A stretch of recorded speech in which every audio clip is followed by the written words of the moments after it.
The message arrived on a Tuesday. Admiral Thomas Reed stood before the United Earth Council, his weathered face grim as the holographic projection of the alien envoy flickered before the assembled representatives. The being, tall, spindly, with iridescent scales that caught the light, spoke in flawless English, its translator working perfectly. The galactic hegemony has determined that your species has reached sufficient technological advancement to be incorporated into our domain, the envoy stated, voice devoid of emotion. As is customary, Earth will provide annual tribute of 10% of all resources extracted, 20% of manufactured goods, and 5,000 humans annually for labor distribution. Silence fell across the chamber. The council president leaned forward. And if we decline? The alien's multifaceted eyes blinked once. Refusal is not an option. Primitive species that resist incorporation are deemed hazardous and removed. You have 30 Earth days to prepare your first tribute. The transmission ended. Reed watched the council erupt into panic, arguments flying across the chamber. Some advocated immediate compliance. The hegemony controlled thousands of worlds, their technology centuries beyond Earth's. Others demanded defiance regardless of cost. "Admiral," the president finally said, "what are our chances?" Reed considered this carefully. "Unknown, Madam President. We've never faced an adversary with their capabilities. Can we win?" "I don't know," Reed answered honestly. "But I know we won't surrender." The hegemony had conquered hundreds of species over millennia. Their strategy was elegant in its simplicity. Demand impossible tribute, then use refusal as justification for resource acquisition and subjugation. Some species submitted without resistance. Others fought briefly before capitulation. None had ever declared total war. Captain Olivia Martinez piloted her stealth vessel through the debris field that once orbited Jupiter. The hegemony's forward base had been there until yesterday. Now, it was Adams. "Status report," she whispered into her comm. "Operation Thermopylae is go," came the response. "All ships in position." Martinez allowed herself a small smile. The hegemony had expected Earth to either bow or launch a direct assault. They hadn't anticipated guerrilla warfare on a solar system scale. When Earth's formal response came, it wasn't surrender.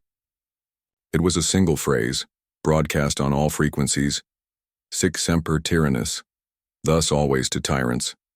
High Commander Vrax studied the human prisoner with growing unease. The captive, a soldier named James, had been aboard a vessel that self-destructed. Rather than surrender, he'd been recovered from an escape pod. "Your species cannot win," Vrax stated. "We control systems beyond counting." James looked up, his restraints gleaming under the harsh lights. "That's your weakness, not ours." "Explain." "You're stretched thin, fighting everywhere. We only need to win here." Vrax leaned closer. "Why resist? Other species accepted our terms." "Humans don't kneel," James replied. "We never learned how." The council war room buzzed with activity as Reed reviewed the latest intelligence. The hegemony had lost 23 capital ships in the past week alone. Unprecedented casualties. For the Empire.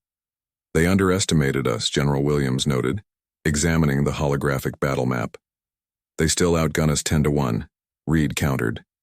"But we're fighting smarter," Williams said. "Their tactics haven't evolved in centuries. They've grown complacent." Reed nodded.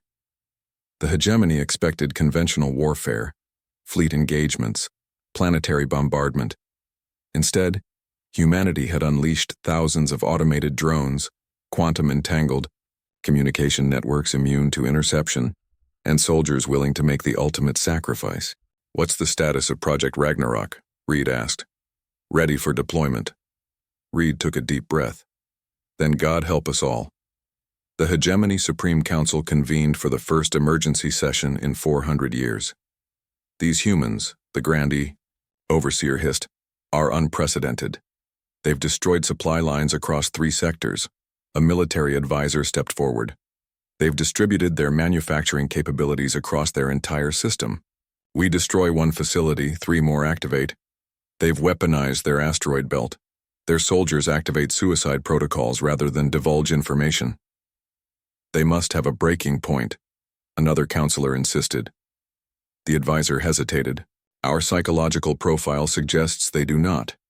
When threatened, they do not become less effective, they become more cohesive, more determined. Increase the assault, overwhelming force. We've tried. They've developed quantum phase shields based on technology they captured from our forward battalions. They're adapting faster than any species we've encountered. The Grand Overseer's appendages trembled slightly. How can a single planet resist the hegemony? No one had an answer. Martinez watched through her view screen as the hegemony flagship disintegrated under concentrated fire. Project Ragnarok, a virus that infected the hegemony's quantum navigation systems, had worked perfectly. Their fleet was stranded, communications severed. All ships execute final phase, she ordered. Across the solar system, humanity's forces converged. Not for mercy, but for victory. 1 year later, Admiral Reed stood at the same podium where the hegemony envoy had delivered its demands. Before him sat representatives from 20 formerly subjugated species, now free of imperial control. The hegemony has agreed to withdraw from this galactic sector, Reed announced. All sovereign worlds are released from tribute requirements. A demilitarized zone will be established along borders agreed upon by all parties. Murmurs spread through the chamber. A representative from the Taurian alliance rose. How did you force a power like the hegemony to negotiate? They've conquered for millennia.